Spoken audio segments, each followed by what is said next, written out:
In this problem, we're trying to figure out the final rotation rate during the perfect pizza toss. So I have a spherical blob of pizza dough. I spin it up in the air and it flattens out immediately into a perfect disc, and I'm trying to get the final rotation rate of this disc. So if you've ever observed people hand tossing pizza, you can actually see the dramatic slowing rate of the dough as it spreads out. And before I get started, I want to talk about how are we approaching this problem physically? Is it an angular momentum problem, or is it a conservation of energy problem? And the cheap answer to this is that when I look at part B, I'm asked to compute how much energy was lost. So I know it's not about conservation of energy. But what if I wasn't so lucky to have that part B sitting there? The key to it is that I'm absolutely convinced that there's no net torque on this system from outside. So the angular momentum must be conserved. It's just like with conservation of linear momentum. If there's no net external force, I know momentum is conserved, and sometimes energy is and sometimes it isn't. In this case, there's no external torque, so I know for sure angular momentum is going to be conserved. Now, when we get into part B, I'll talk a little bit about a physical motivation for where the energy could have disappeared to, but you don't have to have that in order to predict what this final angular velocity is going to be. So it's a conservation of angular momentum problem, and we're given the moments of inertia for a solid sphere and for a solid disk. And I'll just write down L initial equals L final, and the angular momentum is moment of inertia times angular velocity. And then I'll plug in the formula for the initial moment of inertia, which was a 2/5 m, and I'm going to call it R initial squared. Okay, m is not changing, so I didn't have to index it, but R is definitely changing. And then in the final state, the shape has changed. It's now a disk, so I have to use 1/2 mr squared, and I'm going to call that R final, and then multiply it by omega final. So my goal here is to figure out what omega final is. I'm going to cancel one factor of m. I'm going to multiply both sides by 2 and divide by R final squared. And I should be able to get omega final symbolically. That gives me a 4 because I multiplied by 2. R initial squared over 5R final squared, omega initial. And now I can plug in numbers. Now there's a cool thing about the units here. I don't have to worry at all about using standard SI units. So I can use these radii in centimeters if I like. That's 9.4. I'm going to write the units just to illustrate what happens here. 9.4 centimeters squared. R final squared, so that's 35 centimeters squared. And notice the centimeters cancel, so it's irrelevant what units you express those radii in. And then my omega initial, it was originally given in revolutions per second, so I have times 8 revolutions per second.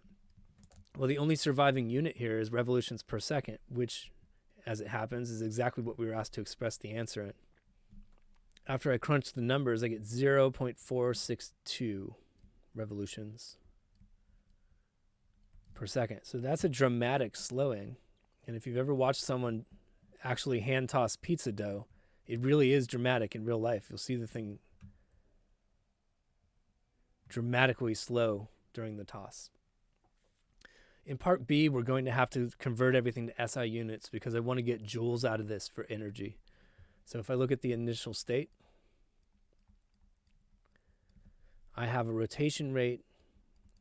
Omega initial is 8 revolutions per second. I have to multiply by 2 pi radians per revolution. And that gives me, as a decimal approximation, 50.3 radians per second. I then plug into my rotational kinetic energy formula, 1/2 I omega squared. And that's 1/2 times my moment of inertia, which was 2/5 mr squared. And m is 2.8 kilograms. And R in SI units is 0.094 squared. All right, that thing in parentheses is just I, and then omega squared, that's 50.3 squared. And when I crunch those numbers, I get 12.5 joules of rotational kinetic energy. In my final state, omega final was 0.462 revolutions per second. Do the unit analysis again. 2 pi radians per rotation, or revolution, I should say. And out of this one, I get 2.90 radians per second. I then plug into my kinetic energy formula, 1/2 I omega squared.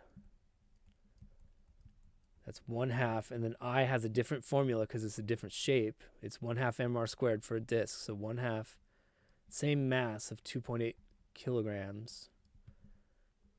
The radius is 0.35 meters.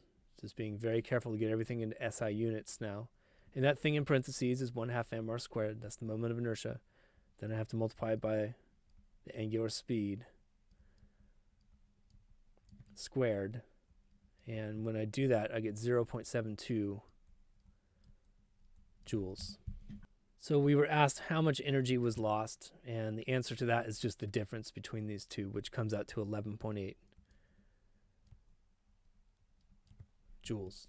Okay, it's not necessary for sort of answering all these questions, but it's interesting to think about physically where this energy might be going. And the way I like to think about it for this particular problem is I like to imagine if I just bring in a blob of dough real quick. Okay, so there's my blob of dough. And what I like to do is think about just a little piece of mass in here. I'm just going to put a little piece of food coloring there and try to track this guy. And as this whole blob is expanding and flattening, that little piece of mass is moving further outward. But in order to move outward, it has to stretch against all these sticky, doughy bonds, which I suppose you could call chemical bonds. And those are resisting the motion outward from the center. So this little chunk is feeling a force pulling back on it the entire way it's moving along this displacement. So my displacement was outward. The force resisting that motion of that little chunk is inward. That looks to me like negative work. And so there's your explanation for how energy is actually getting removed from the system as this thing expands. Every single little chunk of dough has negative work done on it from stretching these sticky, doughy bonds.